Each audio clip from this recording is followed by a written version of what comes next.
옆에 분들 보시면서 인사 나누도록 하겠습니다. 그리스도는 완전하고 충분하고 모든 것입니다.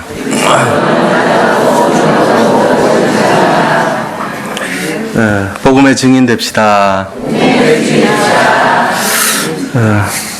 오늘 우리가 읽은 이 본문은 마가복음을 들어가는 도입부에 나오는 내용인데, 그 시대적인 증인으로서 실제적으로 이렇게 활발하게 활동했던 세례 요한에 대한 그런 내용이 나와 있죠.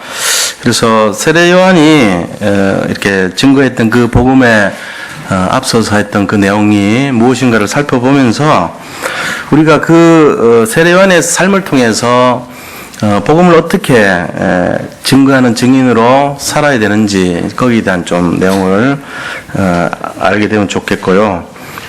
지금 이 시대가 굉장히 복음이 필요한 시대입니다. 현장에는 점점 복음이 사라져가고 있고, 마치 뭐하고 같냐면은 그 창세기 1장 2절의 모습과도 좀 닮아있다 할 정도로 점점점 현장은 복음이 희석돼 가고 있는 현장입니다.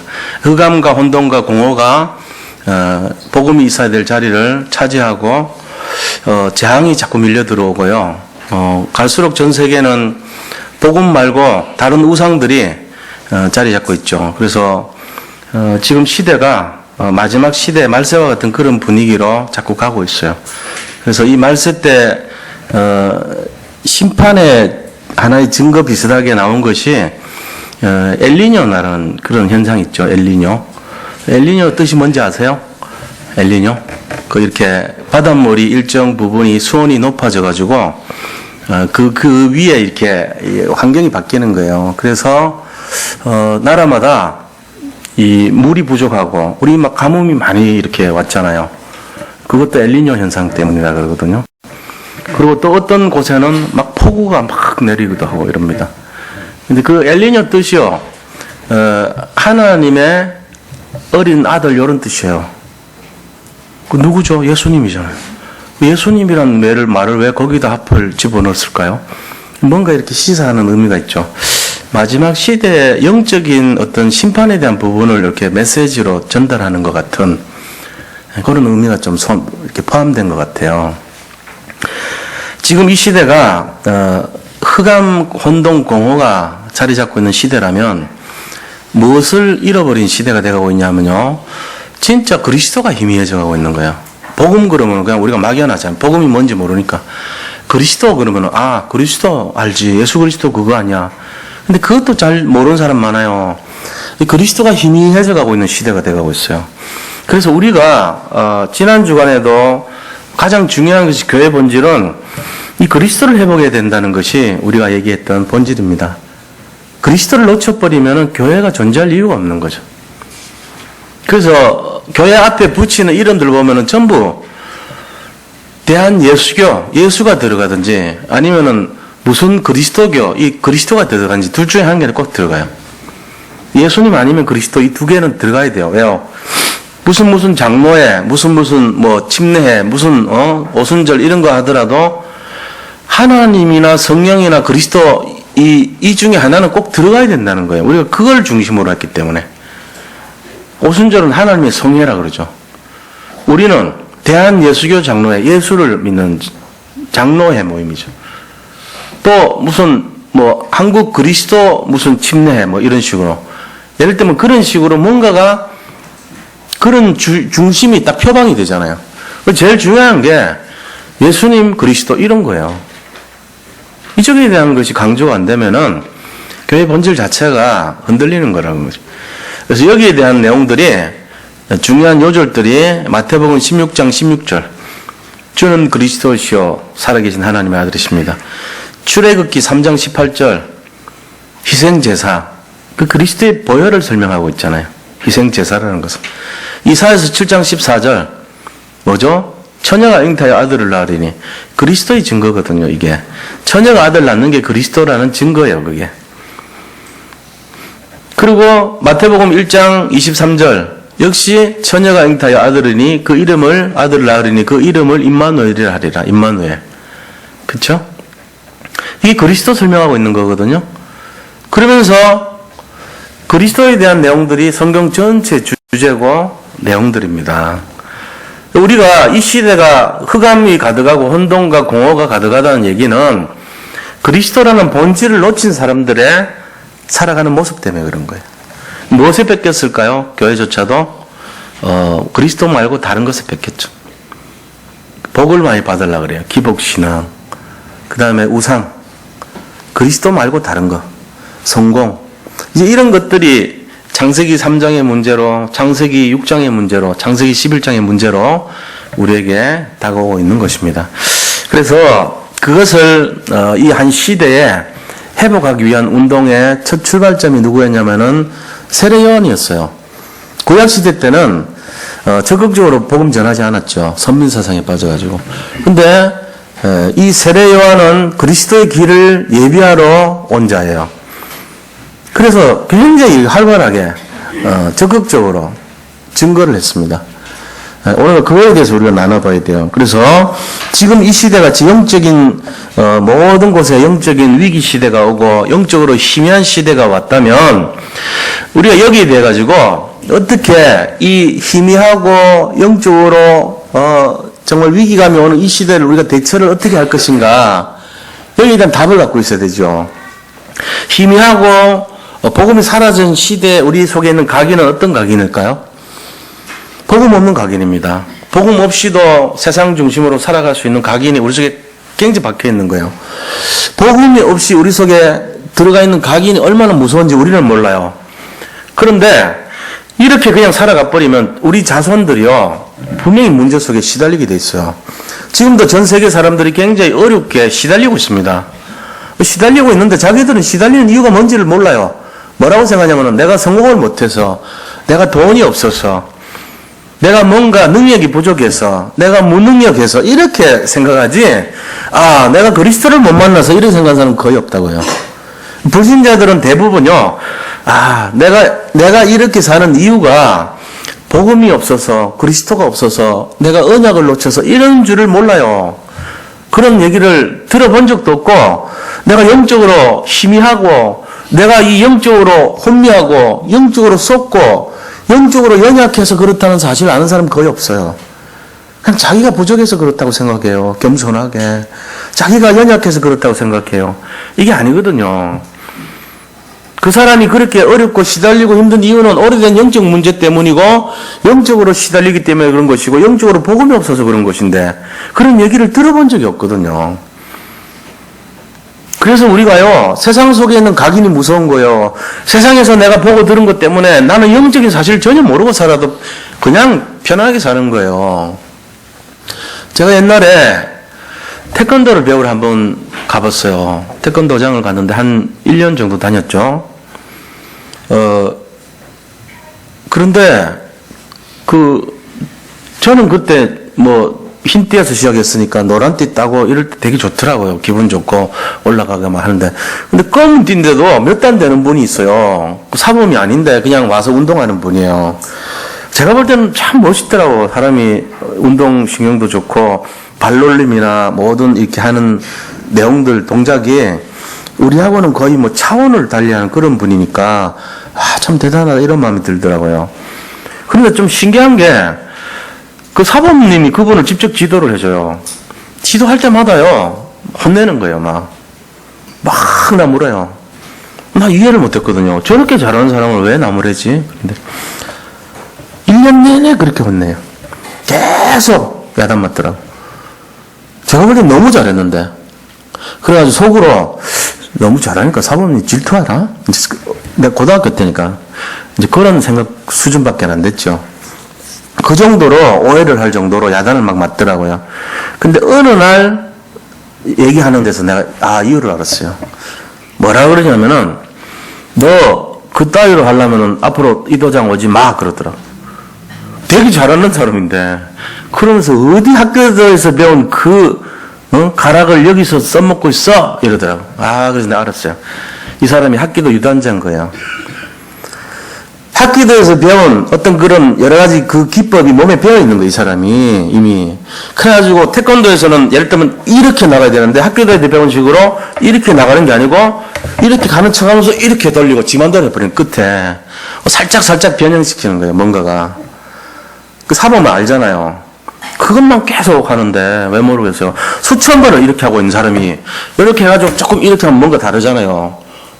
대부분 알거든. 그래가지고는 같이 하면서 맨날 야단치는 거예요. 너 그전에도 하지 말라 그랬지 이거. 너 왜 또 하고 있어? 이러면서요. 완전히 반죽여놔요. 우리가 이거는 뭐 제 경험이니까 그러나 치지만 모차르트 얘기도 그래요. 모차르트 얘기도. 모차르트가 나이 35에 죽었습니다. 요절했죠. 근데 천재였어요. 그가 감히 남들이 흉내낼 수 없을 만큼 곡을 썼고 피아노를 신동이었잖아요. 그죠? 그런데 이 모차르트 유명세를 이제 보고 배우러 온 사람이 많은 거예요. 근데 오늘 청년이 왔는데 질문을 한 거예요. 당신 나한테 오기 전에 뭐 음악을 한 적이 있어요? 배운 적 있어요? 물어본 거예요. 그러니까 이제 청년이 자기가 10년 동안 열심히 했거든요. 그리고 이제 더 높은 데 배우기 위해서 왔거든요. 그래서 제가 10년 동안 피아노를 배웠습니다. 그리고 5년 동안 블루스를 내가 연주하고 한 15년 동안 배웠다고 이제 그렇게 이제 좋게 할 줄 알고 얘기를 했어요. 그랬더니 모차르트 하는 말이 알겠습니다. 그럼 수강료를 100만 원을 달라고 그런 거예요. 근데 그 100만 원이 원래 수강료 2배인 거예요. 이 사람이 속으로 말은 안 했지만 50만 원인 줄 알고 왔는데 왜 2배를 받지? 이러고 이제 그냥 불만은 있었지만 말은 안 했어요. 스승이니까. 그런데 자기가 이제 나가려고 그러는데 또 한 명 청년이 와가지고 서는데 똑같은 질문을 하는 거예요. 그러니까 이 청년은 배운 적이 없대요. 처음 왔대 오늘. 그러니까 그러면은 당신은 25만 원만 내라고. 그러니까 화가 나는 거예요, 자기가. 들으니까. 나는 더 기초가 돼 있고 다 배웠는데 나는 2배를 달라고 그러고 저 사람은 생판 모르는 사람인데도 반을 내면 된다고 이게 말이 안 된다 싶은 거예요. 그래가지고 이제 한번 질문을 해본 거예요. 선생님, 사실 제가 하나 궁금한 게 있는데요. 가격이 수강료가 왜 그렇게 달라집니까? 이유가 뭐죠? 물어본 거예요. 겸손하게 물었어요. 그랬더니 모차르트 하는 말이요. 값이 오른 건 미안한 얘기지만 당신 속에 들어가 있는 거를 내가 가르치려면 기본 들어가 있는 거 각인을 다 빼내고 다시 가르쳐야 된다.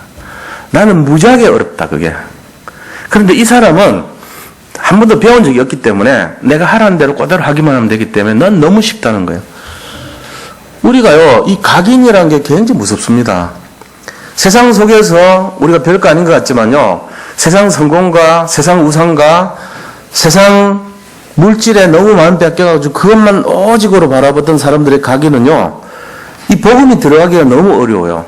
어떤 걸 집어넣어도 성공과 어떤 야망과 성취와 이쪽으로 연결시키거든요. 그러니까 어려운 거예요. 필리핀에서 복음 전하려고 그러면요 무지하게 어렵습니다. 이유가 뭔지 아세요? 비슷한 천주교에 그들이 몸에 배어 있어요. 각인돼 있어요. 그 천주교적인 종교 생활이 각인돼 가지고 있는 사람에게 영접을 시키면요 영접을 합니다. 그런데 오직을 요구하면요 안 해요. 그냥 영접은 해줘요 예의상. 근데 그거 말고 당신 그리스도만이라고 여기에 오직 생명을 걸으라고 하면요 안 해요. 왜요? 각인된 것 때문에요. 성모 마리아 버리고 그리스도만 해야 된다 그러면 절대 안 해요. 비슷한 건 줄 알고 영접은 해줬는데 분명하게 얘기하면 안 해요. 그런 거예요. 그러니까 모차르트 얘기도 그런 거잖아요. 어디서 배워왔는데 그거를 빼내고 다시 하려니까 2배로 힘든다는 거죠. 차라리 이 사람이 낫다는 거예요. 모르는 사람이. 우리 이거 생각해 볼 문제잖아요. 우리에게 있는 각인이 얼마나 중요한 것인가를. 선입견, 고정관념. 만약에 우리 산돌교회와 예빛교회가 이제 합쳐졌는데 똑같은 얘기예요, 이거. 각인된 것들 가지고 자꾸 저를 바라봐 버리면 제가 어디 서야 될지를 모를 때가 많겠죠. 그게 안 된다는 거예요. 그래서 그거 아니고 뭐를 바라봐야 되냐? 그럼 복음만 바라보시면 돼요. 그래 되시기 바랍니다. 오늘 얘기도 마찬가지입니다. 우리가요, 진짜 한 시대를 살리려면 어떻게 해야 되겠는가? 여기에 대한 것을 찾아내야 돼요. 뭘로 각인시켜야 되겠는가, 내가? 뭘로 내가 체질을 만들어야 되겠는가? 무엇으로 뿌리를 내려야 되겠는가? 이거를 진짜 다시 한번 점검하셔야 됩니다. 오늘 그런 시간 되시기 바랍니다. 예, 그래서 본론에 들어가서 제일 첫 번째 우리가 봐야 될 게 뭐냐면요. 최초의 증인인 세례 요한에 대해서 좀 살펴봐야 됩니다. 세례 요한이 뭐 그렇게 부각된 적이 한 번도 없었죠. 그러나 오늘 1절에 보세요. 1절에 하나님의 아들 예수 그리스도의 복음의 시작이라 이랬죠. 세례 요한 내용 나오는 전에 제일 먼저 나온 게 복음의 시작이 그리스도라는 말을 하고 있어요. 복음의 근본이 그리스도래요. 그러니까 복음 이꼬르 그리스도라는 얘기예요. 복음이 뭐냐고 물으신다면 그것은 바로 그리스도라고 대답하리이다. 알겠습니까? 누군가가 지나가다가 복음을 아시나요? 하고 물으면은 예. 마가복음 1장 1절을 보니까 복음의 시작은 그리스도입니다. 이렇게 대답할 수 있으면 됩니다. 그럼 그리스도가 뭔데요? 그리스도요? 몰라요. 이러면 안 되죠. 복음의 시작이 그리스도라고 그러면 그리스도를 알아야 돼요. 그리스도가 뭐죠? 그리스도는 머리에 기름 부음 받은 자입니다. 뜻이 구약시대 때 머리에 기름 부음 받은 자가 세 종류의 직분이 있어요. 머리에 기름을 부어서 세운 하나님이 주신 직분이라는 뜻이 세 가지 종류가 머리에 기름을 부어서 세웁니다. 첫 번째는 왕을 세울 때, 두 번째는 선지자를 세울 때, 세 번째는 제사장을 세울 때 머리에 기름을 부어서 목사님이 와서 축복해주고 세웁니다. 당신은 지금부터 왕입니다. 당신은 전에는 왕자였지만 지금부터 왕입니다. 당신은 지금까지 공주였지만 이제부터 왕입니다. 이렇게 남자왕이나 여자왕 세울 때 목사님이 와서 머리에 기름 부어서 세웁니다. 그럼 왕이 되는 거예요. 제사장 세울 때도 목사님이 와서 머리에 기름 부어주면서 당신은 지금부터 제사장입니다. 선지자 세울 때도 그렇게 합니다. 그렇게 해서 세운 거예요. 우리가 이거를 그리스도라 그래요. 그 예수님이 이 땅에 오셔가지고 하신 일이 그리스도거든요. 그리스도의 일을 하셨는데, 그리스도 일을 하셨는데 무슨 일을 하셨냐? 왕의 일, 선지자의 일, 제사장의 일을 하셨다는 뜻이에요. 그럼 이 세 가지 일을 하러 오신 분이 그리스도입니다. 이거 대답하는 게 제대로 된 거예요. 왕은 무슨 일을 하죠? 한 나라를 지키는 일을 합니다. 그래서 왕은 한 나라를 지키기 때문에 이 하나님의 나라를 지키기 때문에 하나님 나라 말고 마귀 나라 왕인 사탄을 무찌르는 일을 하시는 것이 왕의 일이에요. 영적인 왕의 일은 바로 사탄을 꺾는 일이었어요. 모든 사람들이 사탄 때문에 종노릇 하면서 거기에 묶여가지고 하나님을 떠나게 됐어요. 그래서 죄를 지었거든요. 하나님 떠난 것이 죄예요. 예수 안 믿는 게 죄였단 말이에요. 그 죄를 해결하기 위해서는 하나님을 만나야 돼요. 만나는 길을 여시기 위해서 오신 분이 그리스도예요. 이 길을 안내하는 분을 뭐라 하냐면은 선지자라고 그럽니다. 선지자. 그래서 예수님이 이 땅에 오셔가지고 선지자의 일을 하신 거예요. 그래서 뭐라 그랬냐면은 요한복음 14장 6절 보니까 내가 곧 길이요 진리요 생명이니 나로 말미암지 아니하고는 아버지께로 올 자가 없느니라 이렇게 말씀하셨습니다. 선지자, 길을 안내하는 역할을 한 거예요. 그리고 그 일을 함으로써 우리가 하나님을 만나는 순간 뭐가 되죠? 죄가 없는 사람이 돼요. 죄가 없다 그럽니다. 죄가 없는 사람이 되기 때문에 이 예수님이 이 땅에 오신 것은 결국은 모든 사람의 죄를 없애주기 위해서 오신 거예요. 제사장 일을 하러 오신 거예요. 이 세 가지 일을 하러 오셨단 말이에요. 왕의 일, 선지자의 일, 제사장의 일을 하러 오셨다 하는 것을 알 수 있어요. 그래서 그리스도라는 말을 써요. 누가 그 일을 하러 오셨어요? 예수님이. 그래서 이 세 가지 일을 간단하게 정리하면 하나님 만나는 길을 여셨고 그 다음에 마귀의 일을 멸하셨고 그 다음에 죄에서 해방되는 일을 하러 오신 거예요. 그게 그리스도 일이에요. 그리스도 일은 세 가지인데 하나님 만나는 길, 죄에서 해방되는 길, 사탄을 무찌르는 길, 요 세 가지 일을 하러 오신 것이 그리스도라는 거예요. 그게 뭐라고요? 복음의 시작이라고요. 자, 이 사도 세례 요한이 한 것이 뭐죠? 이 그리스도의 길, 다시 말하면 선지자, 제사장, 왕의 일을 하시려 오신 그리스도의 길을 예배하시러 오신 거예요. 그게 세례 요한이 하는 일이에요. 앞으로 이 예수님이 이 땅에 오셔가지고 하실 일이 하나님 떠난 사람들 하나님 만나도록 길 내시고, 그 다음 그것 때문에 죄에서 해방시켜 주시고, 다시는 마귀의 종이 되지 않도록 마귀를 멸해버리고 머리를 깨뜨렸단 말이에요. 이 세 가지 일을 하러 오셨는데 그 길을 할 수 있도록 미리 길을 내시는 분이 세례 요한이었단 말이에요. 지금 그 얘기입니다.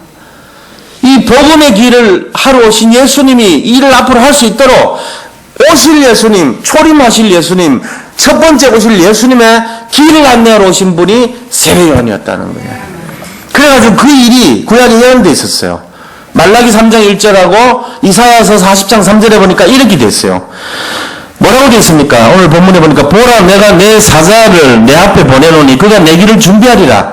이것은 말라기 3장 1절의 말씀이고요. 광야에 외치는 자의 소리가 있어 이르되 너희는 주의 길을 준비하라. 그의 오실 길을 굽게 하라. 이거는요 이사야서 40장 3절 말씀이에요. 이게 그대로 성취된 사람이 이 사람이다. 그 얘기가 바로 오늘 본문의 마가복음의 내용입니다. 그게 누구예요? 주의 길을 곱게 하고 주의 길을 평탄게 하고 주님이 하실 길을 미리 딱 도로공사를 내듯이 미리 길을 펴놓은 사람이 누구냐? 세례 요한이다 이 말이에요.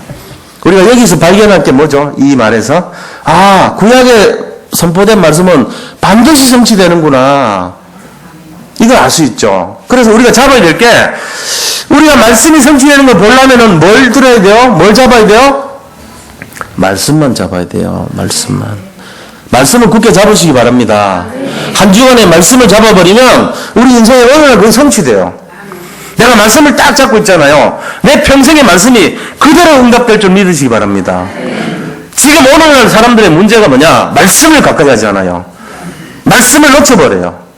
말씀을 읽지도 않고 쓰지도 않고 보지도 않아요. 그러니까는 말씀이 역사하지를 않아요. 말씀을 가까이 하시기 바랍니다. 어떻게 하지 말씀을 가까이 하죠? 말씀을 읽는 자, 듣는 자, 지키는 자가 복이 있다 그랬어요. 요한계시록 1장 3절 보니까 말씀을 들어야 되고 읽어야 되고 지켜야 되는 거예요. 세 가지입니다. 그죠? 읽는 자와 듣는 자, 지키는 자. 그 행동이 수반이 돼야 되고 봐야 되고 들어야 되고 이런 거예요.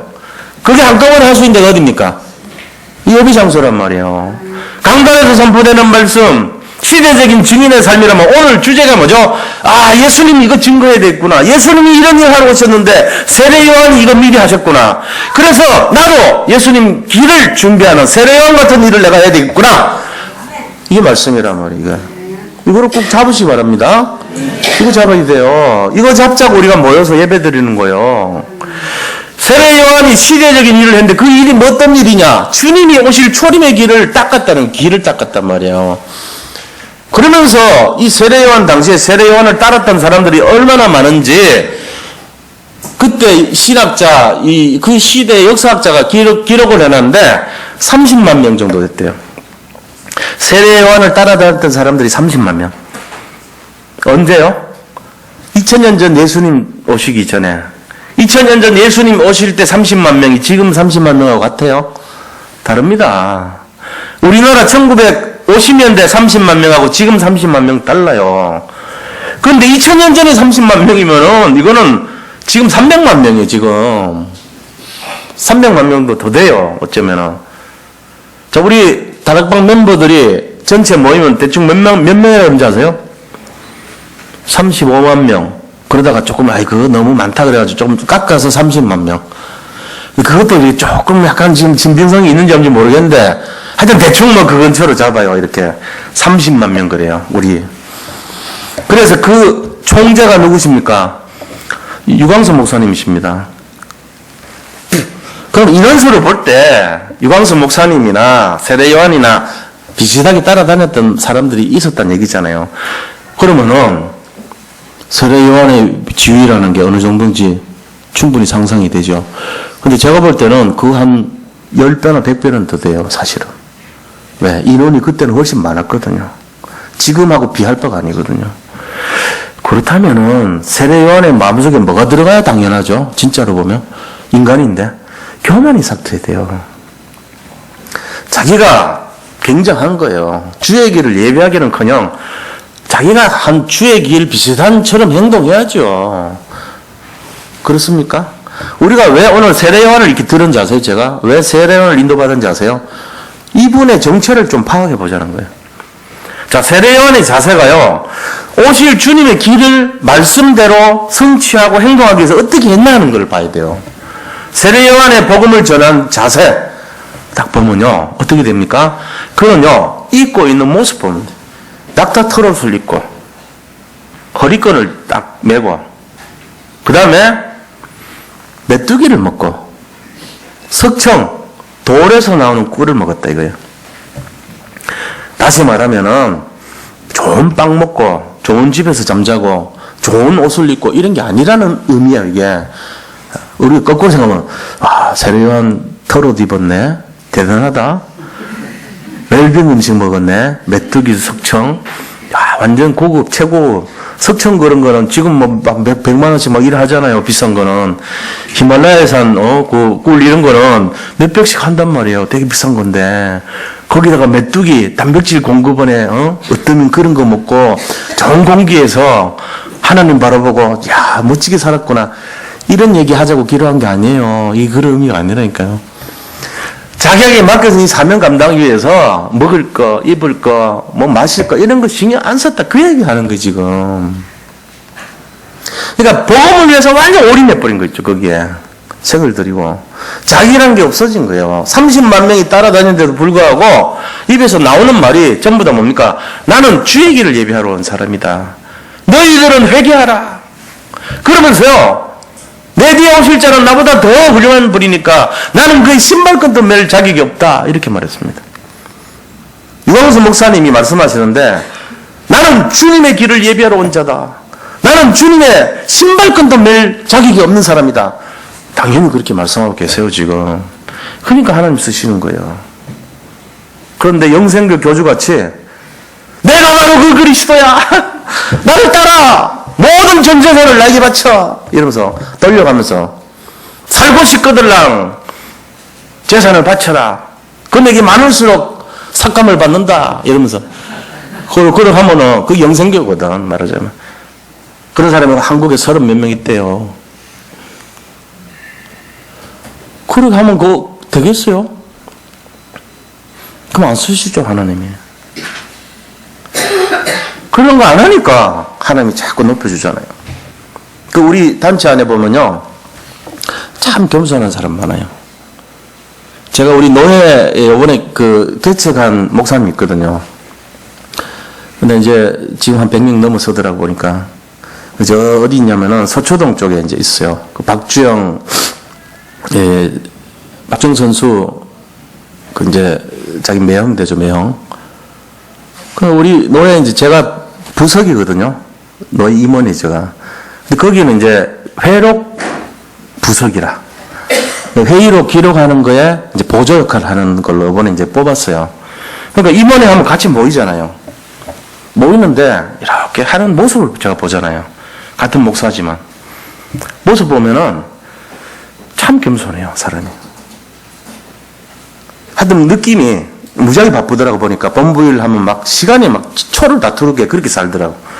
그렇게 살면서도요, 우리 임원에 참석해가지고 목사님 죄송한데 제가 임원회 3시까지는 참여할 수 있습니다. 3시 끝나면 바로 대구 내려가야 됩니다. 그러면 3시까지 자기가 컴퓨터 켜가지고 다 이렇게 거기 기록을 해야 돼요. 제가 옛날에 했던 일이 회록 서기하고 부석이 다 그걸 했거든요. 근데 그거 와가지고 제대로 일을 하더라고요. 그렇게 하면서 거기 있는 목사님들을 깍듯이 섬겨요. 제가 이를 보면서 이 벌써 다르단 말이죠.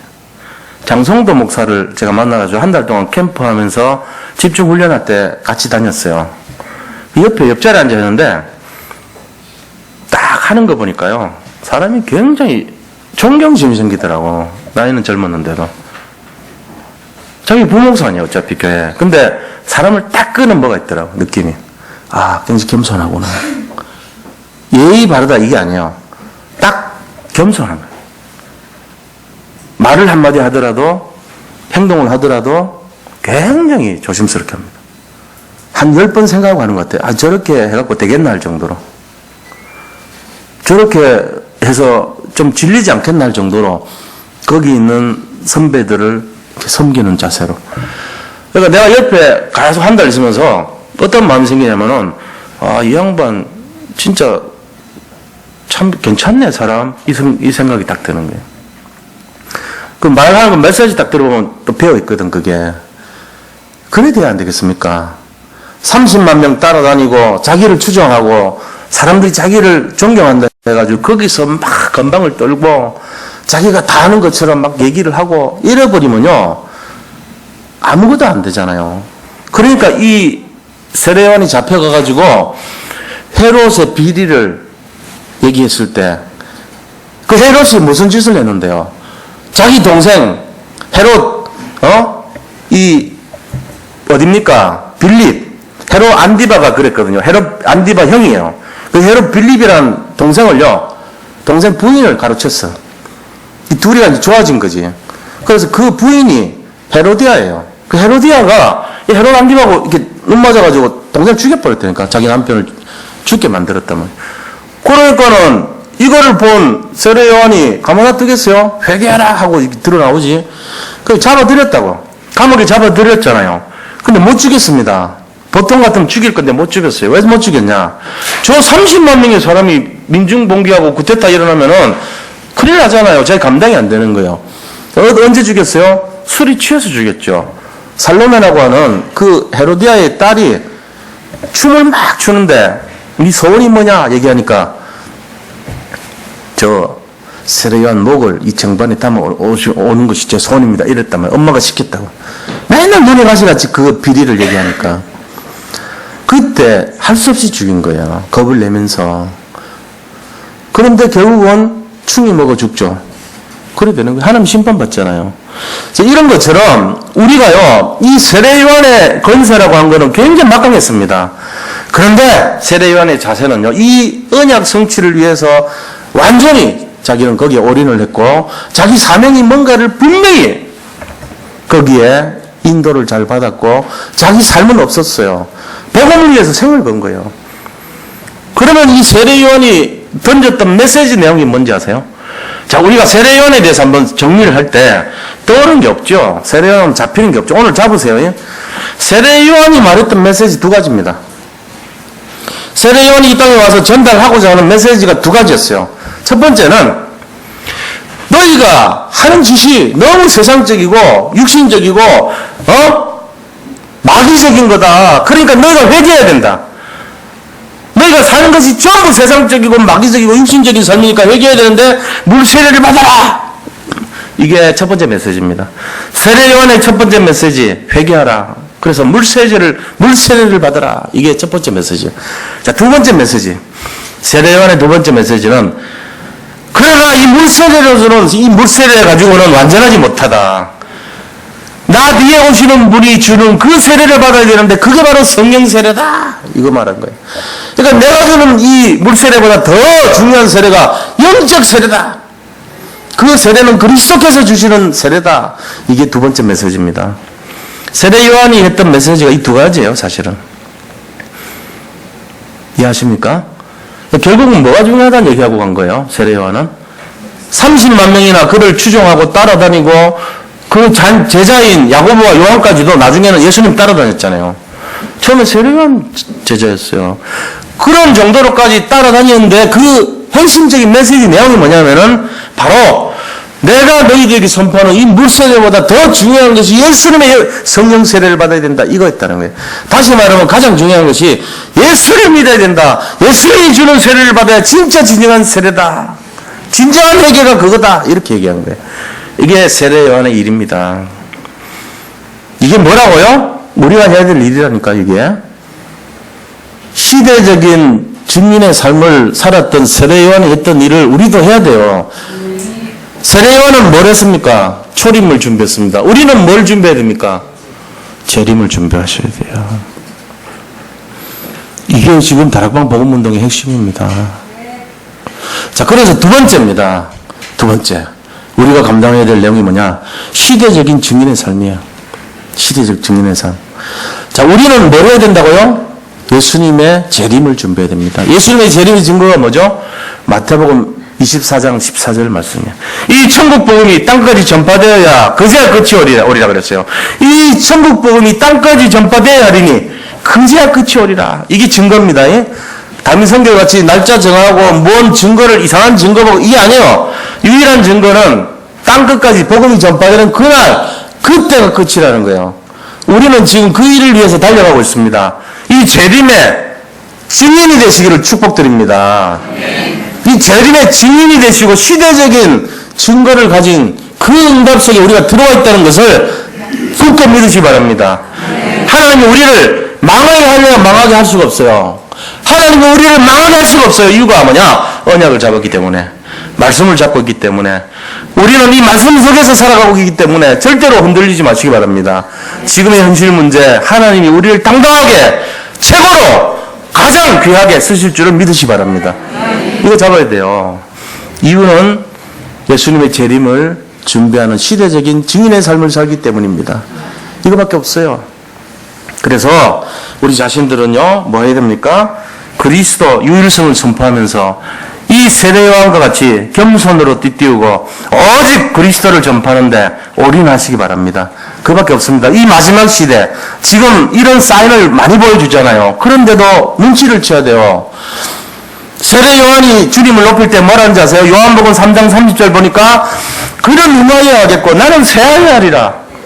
우리를 드러내면 안 돼요. 그는 흠하여야 하겠고 나는 쇠하여야 하리라. 인간 건영원이가 드러나면 안 된다니까요. 그건 실패한 거예요. 복음이 드러나야 됩니다. 그리스도가 드러나야 됩니다. 우리가 어떤 사역을 하더라도 복음 중심으로, 그리스도 중심으로 드러내시기를 축복드립니다. 우리는 아무것도 아니에요. 마이크에 마이크, 심부름꾼이고. 우리가 그 사실을 굳게 잡고 나가셔야 돼요. 그래서 이 시대에 우리는 어떻게 해야 되냐? 겸손을 띠띠우고 살아야 됩니다. 겸손한 자세로. 갈라디아서 2장 20절이 사도 바울이 왜 유명한 고백이냐? 겸손을 최고로 고백한 거예요. 나는 없어지는 거예요. 갈라디아 2장 20절로 오직 겸손, 오직 그리스도 이 중심에 서서 승리하시기 바랍니다. 하나님이 가장 기뻐하시는 인생이 겸손한 사람이에요. 자기를 자꾸 드러내고 자기를 자꾸 높이고 자기를 강조하고 자기를 과화시키는 사람들은요, 그 허해서 열등감으로 찌들어 있어서 그래요. 자기가 지금 안 되니까, 자기가 지금 엉터리고 거짓인 거 아니까 자꾸 부풀린단 말이에요. 지금 그게 속이는 거죠. 마귀가 거기서 장난을 칩니다. 야, 네가 잘했잖아, 네 잘났잖아, 잘했잖아. 그럼 너 한번 멋지게 니를 한번 드러내봐. 네 자랑해. 네잖아, 너밖에 없잖아. 그리스도 그 니야, 너 네가 최고잖아. 이런다니까죠. 그래서 많은 목사님들 속았습니다. 많은 전도자들이 속았어요. 그래 하면 안 돼요. 그게 아니에요. 그리스도예요. 그리스도를 드러내시기 바랍니다. 오직 그리스도만이 나타나야 됩니다. 그는 흥하여야 하겠고 우리는 쇠하여야 합니다. 우리는 사역을 하면 할수록 더 겸손해지고 더 우리가 아닌 것입니다. 그게 맞는 거예요. 오직 주님만이 찬양을 받으실 분이신 거죠. 오직 주님만이 높아지셔야 됩니다. 우리 산들 예비교회는 주님만을 높이는 교회, 주님의 영광만이 드러나는 교회, 주님의 하신 일들만을 선포하는 교회가 될 줄로 믿습니다. 여기에 우리가 쓰임받는 그러한 작은 용사들이 다 되시기 바랍니다. 결론입니다. 우리는 그리스도의 재림을 준비해야 됩니다. 만약에 우리가 그리스도의 재림을 준비한 일에 방향을 안 맞추면 어떻게 돼요? 하나님이요, 사도행전 1장 8절 오직 성령이 너희에게 임하시면 너희가 권능을 받고 예루살렘과 온 유대와 사마리아와 땅까지 이르러 내 증인이 되리라. 여기 방향 안 맞추면은 사도행전 8장 1절처럼 만들어요. 사도행전 8장 1절이 뭐예요? 오늘 사도행전 8장 사마리아에, 그죠? 자, 한번 읽어드리겠습니다. 사마리아에 가는 이 말씀이요, 그날에 예루살렘에 있는 교회에 큰 박해가 있어 사도 외에는 다 유대와 사마리아 모든 땅으로 흩어지니라. 만약에 우리가 증인의 삶 감당하지 않으면 흩어버립니다. 사도행전 8장 1절이 그래서 복음 증거 안 하고 오직 그리스도가 안 되고 예루살렘만 고집하니까 오직 예루살렘, 오직 유대인 이것만 하니까 흩어버린 거예요. 우리 이 사실 알아야 됩니다. 그래서 우리 자신들은요, 진짜 여기에 방향을 맞춰서 이제 예비교회 풍납동으로 가면요, 모이기를 힘쓰면서 흩어져가지고 복음 전하는 그 사명 감당해야 됩니다. 우리가 그렇게 하면서 지교회 운동 일어나고 다락방부터 지교회를 실제로 펼칠 수 있는 그런 분들의 시작이 돼야 돼요. 1월달부터 예비교회, 구예비교회 성도님들 중에 정말로 다락방 하고 싶은 분들 있으면 저한테 신청하셔야 돼요. 지금 우리 성도님들 한 50명 정도 훈련 받았거든요. 한 팀 남았어요. 1월달에. 1월달 우리 유초등부 교사들 모임이 남아 있습니다. 거기에다가 예비교회 성도님들 합쳐가지고 한 팀 만들려고 그래요. 그래서 2달 동안 훈련 받는 거죠. 저하고 같이. 거기 들어오신 분들은 앞으로 5년 동안 같이 훈련 받습니다. 저하고. 훈련 동안, 5년 동안 뭘 훈련시키냐. 다락방 할 수 있도록 만들어드려요. 딴 거 없어요. 다락방 할 수 있도록. 그 훈련 받는 거예요. 다락방 지금 못합니다. 다락방 하는 전국의 다락방 교회가 다락방을 잘 못합니다. 이거 회복해야 돼요. 그게 20가지 전도 전략의 출발점이에요. 중국집으로 말하면은 짜장면 맛있게 만드는 법 가르쳐 드리는 거예요. 짜장면만 잘하면 나머지는 다 돼요. 되게 돼요. 짜장면 못하면은 안 가요. 그 집. 저 집 맛없게 한다 이래요. 짜장면을 기본을 잘하면요. 근본 그리스도를 잘해버리면요. 나머지는 다 되게 돼 있어요. 그걸 눈 열어드리는 거예요. 그래서 이제 할 겁니다. 일하자는 거예요. 그래서 우리가 결론이 뭐냐면요. 오직 그리스도 다락방에서 지교회까지 펼칠 수 있는 그런 시대적 중년의 삶을 나타내는 교회. 여기에 쓰임 받으시길 바랍니다. 그래서 모든 성도님들이 제자 되시기 바랍니다. 이게 이제 우리 결론이에요. 결론이 뭐냐면요. 첫 번째 뭐죠? 재림을 준비하는 인생. 두 번째는요. 겸손으로 오직 그리스도 되는 거. 세 번째는요. 제자. 이 세 가지예요. 그게 우리가 지금 가야 될 길입니다. 여기에 많은 분들이 참여하고 함께 해주시길 바랍니다. 그럼 나머지 분들은 뭡니까? 나는 잘 못하는데 괜찮아요. 나머지 분들은 기도하고 헌금도 하시고 또 교회를 위해서 섬기고 그래 하면 됩니다. 그게 전도입니다. 말하고 양육할 수 있는 분들은 또 하고 못하는 분들은 못하는 분대로 하고 이러면 됩니다. 네, 오늘 최고로 응답받고 승리하시는 한 주간 되시기를 축복드립니다. 자, 받은 말씀 생각하면서 우리가 시대적 증인의 삶이라는 제목으로 쓰임받게 해달라고 기도하겠습니다. 하나님 감사합니다. 정말 그리스도는 완전하고 충분하고 모든 것입니다. 시대적 증인의 삶을 감당할 수 있도록 인도하여 주시옵소서. 우리 산돌 예비교회 모든 성도님들이 오직 그리스도를 드러내고 그리스도의 유일성을 나타내고 시대적인 증인의 삶을 살 수 있도록 그리스도의 재림을 준비하는 축복의 인생들이 다 되게 하여 주옵소서. 정말로 겸손으로 띠띠우고 아버지 제자의 삶을 살 수 있도록 축복하여 주시옵소서. 살아계신 예수 그리스도 이름으로 기도드립니다. 아멘.